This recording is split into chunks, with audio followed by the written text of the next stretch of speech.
Un saludo a todos, soy Pablo Veloso para Espacios de Crecimiento. En esta ocasión vamos a hablar acerca de la sombra.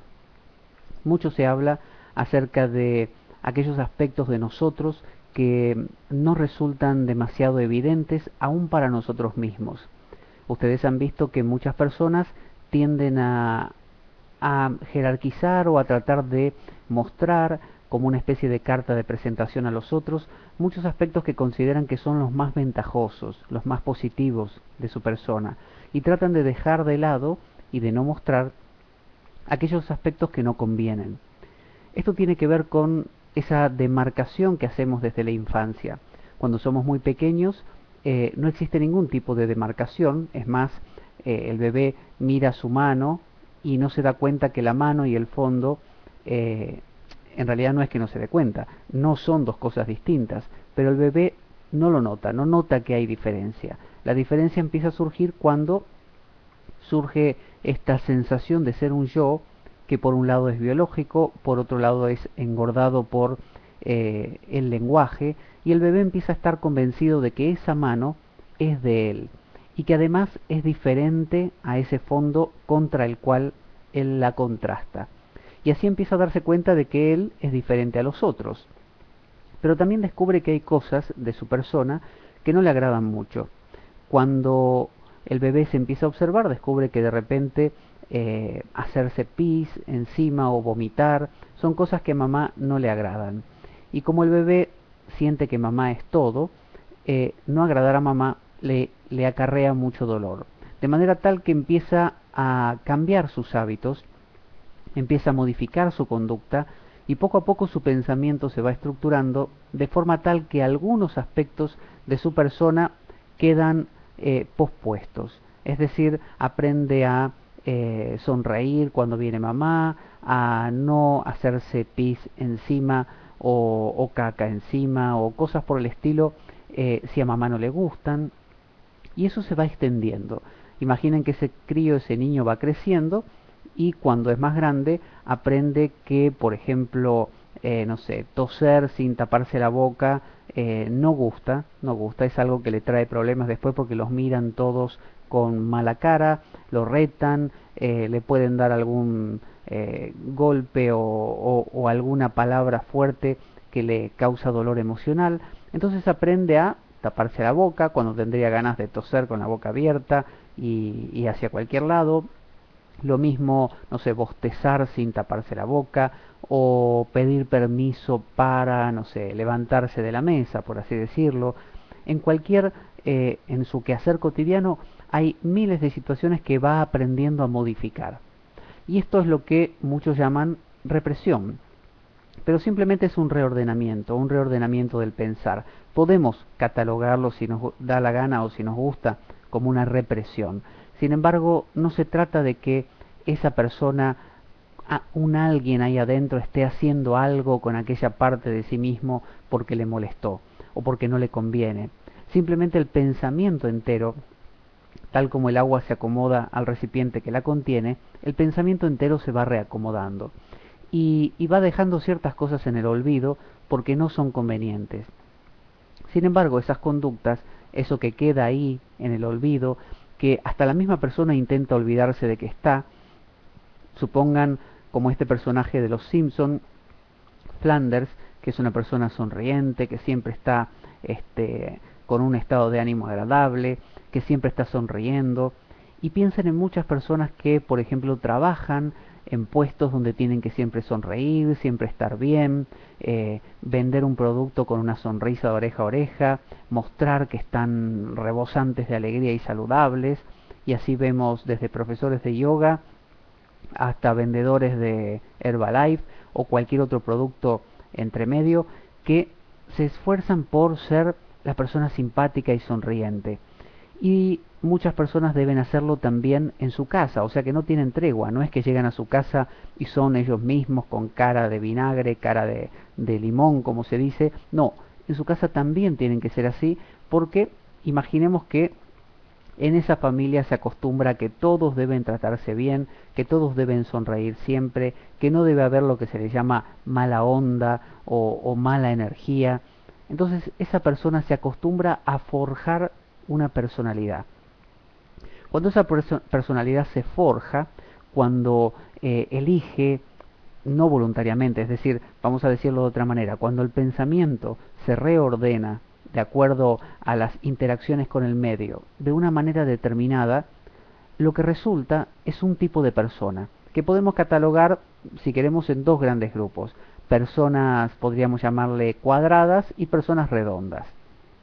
Las personas cuadradas serán las personas esquemáticas, más angulosas, es decir, más agudas, ¿no? Que pueden hacer a veces observaciones que duelen al otro, más rígidas en el sentido de no querer cambiar, personas que tienen su ropa perfectamente ordenada, doblada, prolija, cuidada, limpia, su aspecto es inmaculado, son personas responsables, confiables, fieles y estructuradas, en el sentido que hacen algo de una manera y normalmente continuarán casi toda su vida en ello. Luego están los redondos, por así decirlo. Los redondos tienen formas, obviamente, con menos puntas, son menos puntiagudos, carecen de puntos agudos, por lo tanto tienden a acomodarse más al medio, a no lastimar al otro, a ser más tranquilos, a tomarse la vida con calma, a rodar un poco más, ¿no? A dejarse llevar, a no tener un punto de vista tan rígido. Entonces, ni son ni mejor ni peor que los otros, simplemente son dos modelos con toda la gama intermedia. Alguien puede ser, por ejemplo, cuadrado con un poco de redondo, o puede ser redondo con un poco de cuadrado, o un redondo cuadrado que tiene mucho de cada cosa, o un cuadrado completo, o un redondo completo. Entonces, una persona puede tener una característica determinada, pero como hemos hablado en otras ocasiones, como la vida y la mente humana funciona por polaridad, funciona tal como funcionan las neuronas, por activación o inactivación. Es decir, o emite un impulso que es químico y genera casi como un impulso eléctrico a raíz de este intercambio químico, o lo genera o no lo genera. Ese es su código, encendido, apagado. Es como el código Morse o el código binario de ceros y unos de los ordenadores. Entonces, la mente humana funciona de esa manera. Es decir, hay una diferencia entre pico y valle. Entonces, cuando una persona cuadrada o una persona redonda quiere saber quién es, porque todo ser humano todo el tiempo se está redefiniendo a sí mismo, a cada segundo. ¿Cómo lo hace? Lo hace sabiendo en el ambiente en que está, sintiendo a cuánta distancia está de cada pared. Esa es una sensación espacial que todos tenemos. La famosa también propiocepción, que es la percepción de nuestro propio ser, que nos permite definir qué altura tenemos, si estamos de pie o acostados, si nos sentimos bien o mal. Bueno, percibirnos a nosotros mismos. Esa capacidad nos permite definirnos, pero no podemos definirnos a menos que nos comparemos con otra cosa. Entonces, si yo quiero saber dónde estoy, necesito contrastarme con esta habitación para saber si mi tamaño ha crecido o no, y el recuerdo que tengo de esta habitación desde ayer. Por ejemplo, si yo pongo una persona en el espacio moviendo los pies y no hay nada, nada, nada a su alrededor, no nos damos cuenta si la persona está caminando o no. Solo me doy cuenta si camina cuando hay una superficie debajo, cuando se contrasta contra algo y se desplaza. Entonces, no puedo definir algo a menos que lo compare o lo integre con otra cosa más. Y ahí me doy cuenta si está arriba de esa cosa, abajo de esa cosa. Por ejemplo, yo si me mido para ver si soy alto y me pongo al lado de una persona extremadamente baja o en la media baja, me voy a sentir alto. Pero si me pongo al lado de un basquetbolista, un jugador de baloncesto, obviamente yo voy a ser un enano. Entonces, ¿existe algo que sea bueno o algo que sea malo? La pregunta que surge es, ¿comparado con qué? Entonces yo digo, mira, me ha pasado algo malísimo, algo terrible, me lastimé. Me lastimé y me quebré, no sé, un brazo. Pero resulta que con eso justo estaban enlistando personas para ir a la guerra, y bueno, esa situación evitó que me llamaran para la guerra. O sea que la guerra sería el gran mal, mientras que quebrarme un brazo ahora pasó a ser un pequeño mal. O sea que hasta me parece bueno que me haya pasado, porque gracias a eso evité ir a la guerra.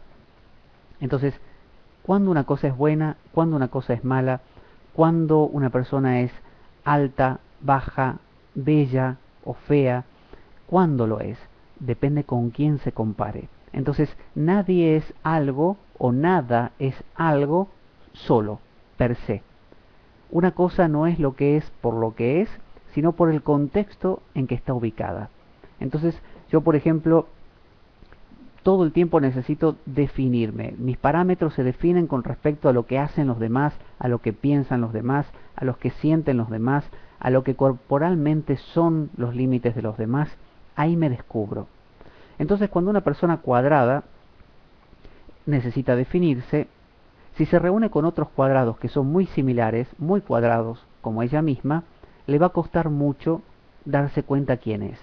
Porque imaginemos que yo soy blanco, blanco no de piel así medio anaranjado, sino imaginen que soy como un dibujo animado, todo blanco. Y me reúno con otros que son totalmente blancos, todo blanco. No me voy a poder contrastar, me voy a sentir perdido como en una multitud, no me voy a poder identificar. Voy a necesitar de vez en cuando mezclarme con negros, con algunas personas negras. Si yo soy negro, lo contrario, como en el símbolo del yin y del yang de los chinos, ¿no? Este círculo que está dividido con una línea sinuosa, de un lado es negro con un punto blanco, del otro lado es blanco con un punto negro. Vemos al negro porque el blanco está detrás. Vemos al blanco, el punto blanco, porque el negro está detrás. Si yo pongo un punto blanco sobre un fondo blanco, no lo veo. Si yo pongo un punto negro sobre un fondo negro, no lo veo. Aunque sea el fondo, si es negro el punto, tiene que ser gris. O si es blanco el punto, con que sea gris también lo veo. Pero no lo voy a ver tanto. El contraste va a ser más con el negro. Entonces, necesito contrastarme con otros. Y cuanto más diferentes a mí sean, más puedo definir quién soy, más defino mis parámetros.